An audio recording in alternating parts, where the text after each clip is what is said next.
And welcome everybody. Welcome back, everyone, to the week of Who Would Win. Today's Who Would Win week starts with a one from April-May who asked the question, who would win in a fight? Bilbo Baggins versus Ticci Tobey from the Creepypasta franchise. I've done Ticci Tobey a couple of times. There's not much to really go off of. He is a psychotic, he's a serial killer. I believe he's described as like a teenage kid, roughly speaking. His biggest ability seems to be his innate desensitization to pain, physical pain. Like, he's literally does not feel physical pain, at least not in the same general sense that we do. But he's also has enhanced endurance. He's very stealthy, very skilled with an axe, and is very dangerous in his own right. Bilbo is a hobbit and not a warrior. We have not really seen any true warrior hobbits. There really isn't. Their hobbits are usually thrown into the fray and just do the best they can with what they have. And give Bilbo credit. He was gifted out of that troll horde. He got Sting. At least we're using the movie anyway. He got Sting and did in fact use it to some effective degree. He helped take down some spiders with it, which is where the sword got its name. He even was able to take down a couple orcs once in a while, but he's not a warrior. He's not a fighter. He's a hobbit. He doesn't even he barely comes up to the chest height of Ticci Tobey. But, so you'd think, well, wait, why would this even be a fight? Shouldn't this go into the speed round category where it's clearly just a clap in Tobey's favor? Well, not exactly. Because, as you can see, I'm using the younger Bilbo here for the express reason that if we were to be using him in a fight, we'd want to use him in his relative prime, which would be probably around this time period. And this is when he first got Sting, when he was venturing with Thorin Oakenshield, Gandalf, and the dwarves, and when he had access and was regularly using the One Ring. Now, with the One Ring added into this equation, this completely turns the tables on the fight.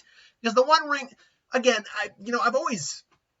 Death Battle even did freaking Sauron on Death Battle, and to this day, I still don't know the overall powers of the One Ring. Like, the One Ring, it corrupts. It does. It has its own will. It's trying to get back to its master. It can turn you, a normal person, invisible. Well, actually, no. It can turn a hobbit invisible. Excuse me one second. I believe what it does, at least one of the things it does, and this is why Frodo turned invisible when he used it, is the fact that it kind of heightens a natural ability of yours. In hobbits' case, is their ability to just blend in and disappear. And this is why Frodo, I believe, at least this is the theory anyway, that's why Frodo disappears when he wears the ring. Other people, when they put on the ring, don't do that. Sauron doesn't obviously disappear when he wears the ring.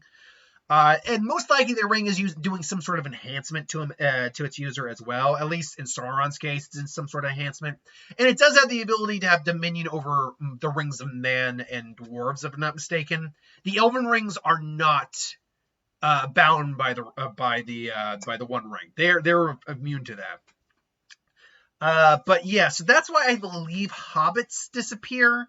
Though we don't know what the effects the One Ring has on dwarves, Wow, I mean, who was the guy who had it before he got killed in the very beginning? I can't remember. I also can't remember if he ever wore it. We never saw him wear it, as far as I know. But yeah, we don't know what it has on other races, the effect. But regardless, with the One Ring, let's talk about the fight then at this point, because this is where it gets a little tricky to determine. Of course, also, they're completely from two completely different worlds. Let's hypothetically assume Tobey shows up, I don't know, in the Shire for some reason. Is friendly at first, because he is described as being very charming and charismatic. But ultimately starts killing fools, and Bilbo realizes, stop it right now!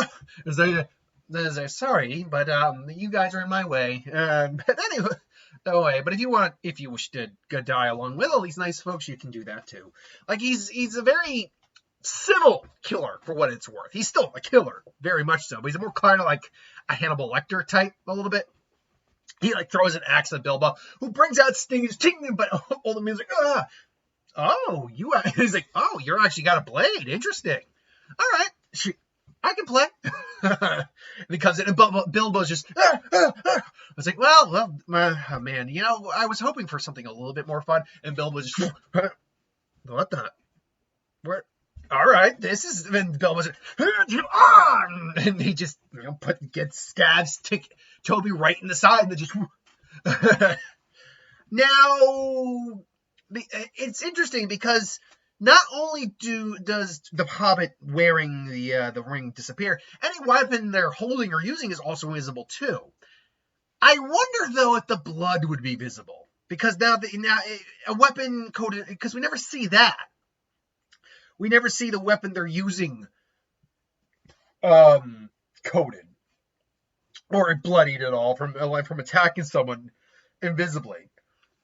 So I'm not sure, really. My guess is no, because the magic of the ring is probably strong enough to just not have that happen. But regardless, you know, Bilbo's he's trying to. Where are these? Toby's holding his side again. Relative pain immunity, or at least resistance, but that doesn't mean he doesn't recognize I'm injured and somewhat bleeding out. Well, this is irritating. All right, then let's see. And Toby's a smart guy, so he'd probably be looking for like Bilbo's footsteps, which would be there, or something along those lines. And so ultimately, it comes down to, can he find Bilbo even when invisible? And my guess would probably be yes, but it might come at a catch. Like he comes in just got you, and then just comes in with the blade, only to, you know, try to stab. Hulk grabs Bilbo, stabs, and Bilbo gets like, screams, but Bilbo just gets him right in the gut. And Toby actually and Bilbo's just kind of how he did with the spider he fought. He just literally just dug it straight into his head. He just unfortunately this is a human, and he's crying the whole time. And Toby's he's trying to dig the knife in, but just screaming in pain and blood. And long and short of it, they both let go of their weapons. Bilbo's in massive, takes the ring off. He's in such severe pain right now. Oh God. But Toby isn't doing much better. Like he's not truly in pain, but he can tell like my entrails are hanging out, and he's like, this is not good. You son of a bitch. Like he's no longer laughing it off. He's like, oh, I'm gonna kill you. You realize, you have my knife, but I'll just take yours. Okay. And Bill's like, and Bilbo just disappears. Like, get back here, you little bastard.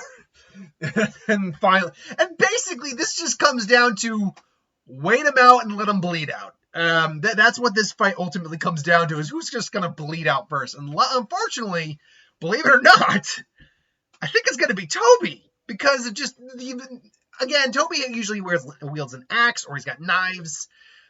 But, you know, the axe, he's probably going to throw it, and Bilbo's got Sting, so he can probably deflect the axe a little bit.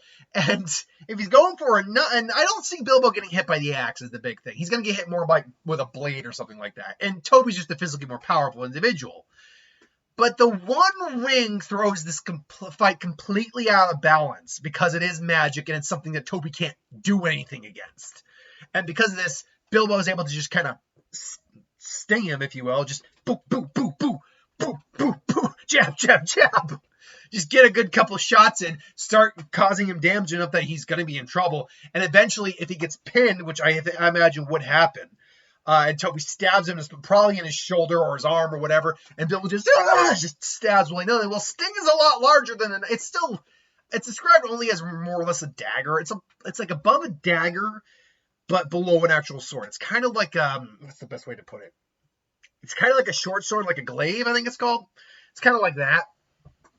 I think Sting's supposed to be like that. Well, I mean, you can't really tell, but by the dimension of the screen, but like beyond a foot, but it's not quite like a wakizashi or something like that. If we're using sword terminology, it's like a little bit below that. But still, even if Sting's only that big, in which it's not, but even if Sting's only like say that big, like just around a foot, that's still a foot going in that way through you. And guess what? Our midsection from the side, it's not for most people anyway. And especially for Ticci, who's described as being very skinny, that's not a foot long. If Bilbo guts him like that, he's in trouble. Like he's still only mortal. So yeah, eventually this would just be Bilbo waiting him out with the ring on. And then getting medical attention for the I mean, granted, Bilbo's a tiny guy, so he's going to have a severe knife wound even from a regular knife. But Bilbo, weirdly enough, I think would win the fight. That ring, it all came down to the ring. The fact that we'd be using Prime Bilbo with the ring means it gives him an edge over Tobey that Tobey does not have over him. Just that's not the way it played out. I'm sure I'm going to get the creepypasta fans on my case for this video, but I don't care. It's strictly my opinion. Keep that in mind. It always... lately I haven't had it, but every once in a while you still get that one person who's just like, this guy doesn't know what he's talking about. There's one person particularly who's, I think, a longtime viewer, but who, for some reason, really started to get pissy about like the opinion I have on something. Like they at one point said, "Here's a what if? What if Clockwork Highlander actually knew what Ellie was talking about?" Like, wow, bitchy much. And then he that person doubled. I don't know if it's a he or she. I think it might be he. That person doubled down again when someone's like, this is a weird one. That's because he doesn't know what the hell he's talking about. And wouldn't you know, they never comment on a video that they don't agree with. They just comment on the videos they don't agree with. You know what I meant by that. They never comment. I haven't seen their comments lately, as a matter of fact. Which means they only have a problem when they severely disagree with my opinion. Well, you're allowed to disagree with my opinion. That's why it's an opinion. It's all personal opinion. You have an opinion, I have an opinion. But I have a YouTube channel, so my opinion's right. No, it's all good. But you know what? I've taken big L's on like Death Battle before, and I'm completely open to having my mind changed on a lot of stuff. I got to pre-record a Who Would Win coming up for tomorrow that I feel very confident I'm going to get some pushback on. But we'll get to that when we get to that. Right now, I got to watch the new Death Battle. I got to do that reaction. So thanks for watching. Hope you enjoyed. Like, comment, share, subscribe, and I'll see you folks next time. Have a good one.